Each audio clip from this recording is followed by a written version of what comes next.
everybody, welcome to this episode of Low Carb in the Leaves. It's my puppy being very cute. This week I am exploring the power of progress. So I would like to say that this episode is brought to you by neuroplasticity.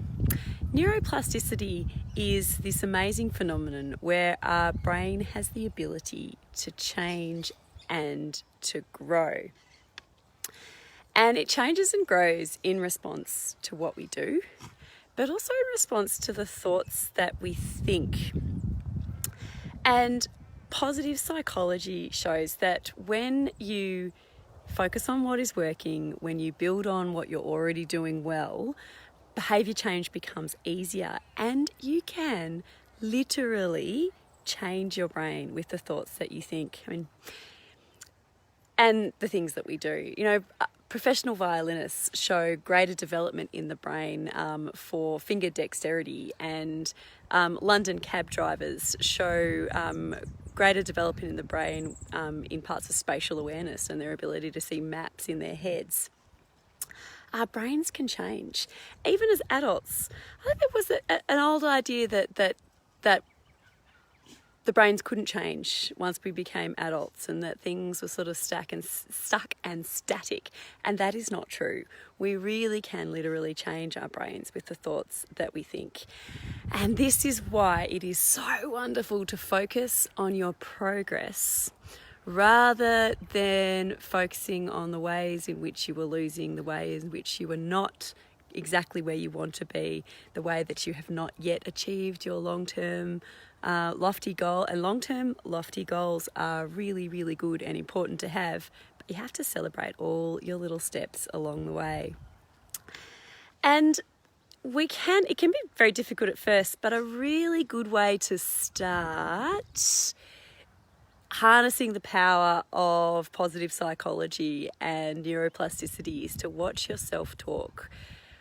Do you have a kind of a negative self-talk, or is it positive? Do you find yourself saying, I can't do this, I've never been able to do this, it's all too hard, I've always failed?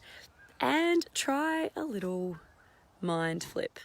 I really love journaling for this reason. Journaling is wonderful.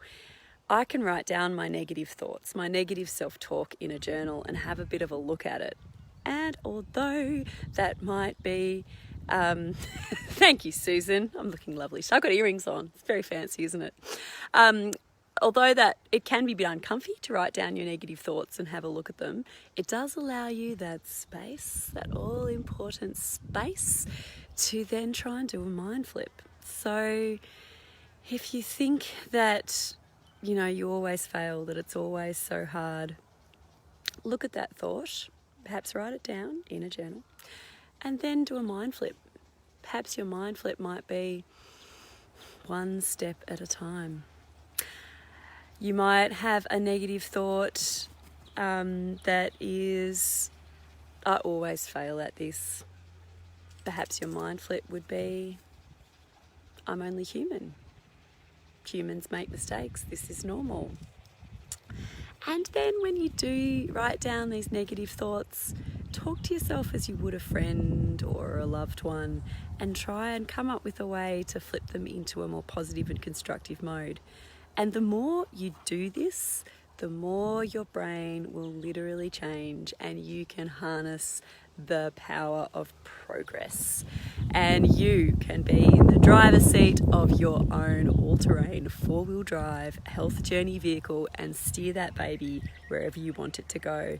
And every time you exercise that power, every time you steer your vehicle, your all-terrain four-wheel drive, wherever you want it to go, the better you get at it. Just as expert violinists get better and better at playing the violin, and London cab drivers get better and better at navigating their way around the streets of London, you will get better and better at being in control of your health and controlling your healthful decisions. All right, everybody, wonderful chatting to you. I'll see you again tomorrow. Bye.